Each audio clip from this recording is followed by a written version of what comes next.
all-boys school. Lower enrollment, smaller school, as the school has been expanding through our time becoming a full 6 through 12 because we were gradual each year. There was some outside entities and challenges of schools that as you're growing, it affects. So inconsistent in terms of administration, having then negative impacts on students, on staff, on families. So I started in June of 2003 as the new principal of Eagle Academy in Queens. We actually was on the state list as a school in need of improvement. As the leader of the high school, I had to check my biases at the door. The way I expect a young man to appear in a classroom with a tie and, just being focused all the time. Young men are not like that. They need to move around more. They need attention more. There were definitely days that it was hard. There were definitely days of kind of being right out the door. Over time, unfortunately, that negative culture spreads, and it's tolling and it's taxing. When we look at the disparities in health, we look at the disparities in education. If you look at just the graduation rate for Black and brown young men, it's significantly lower than 80%. When Angela first came into the building and was starting to really work with us, outsiders in your building is sometimes not something you're most comfortable with. So there is some sort of skepticism at first, but as you listen, you become more and more open to it each time, each conversation. And it changes, and it changes you.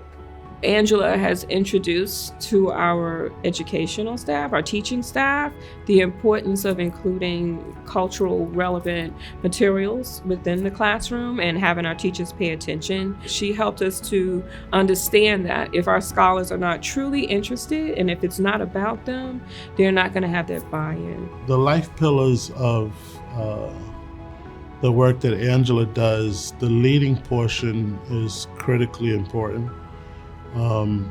Because it's that vision that really helps to build the foundations, everything else that we do. So I've taken our core values, which is, we've coined it as CLEAR, confidence, leadership, effort, academic excellence, and resilience, to build a strong foundation for all of the other three. In terms of inspiring, we strongly believe that it is important that everything that we do has a purpose for what we do and why we do it. So we've taken that restorative culture to really build our systems and structures around supporting young people. And then when I think about fueling, like really giving the ammunition to the folks who are doing the work to make sure that they create that learning community for all young people to be successful.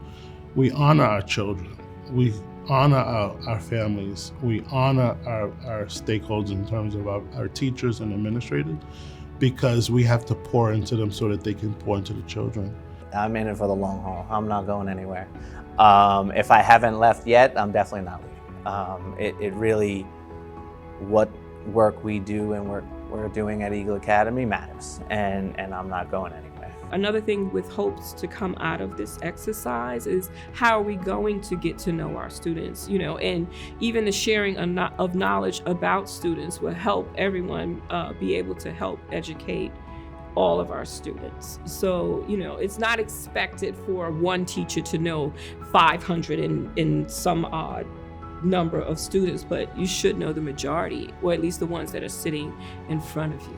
And I'm happy to say today, with the hard work of the entire team, which includes my administrators, teachers, the scholars, our families, and our community partners, we're now a school in good standing. We actually earned that right in 2023, and we remain on the positive list for doing some great work with Black and brown young men in Southeast Queens.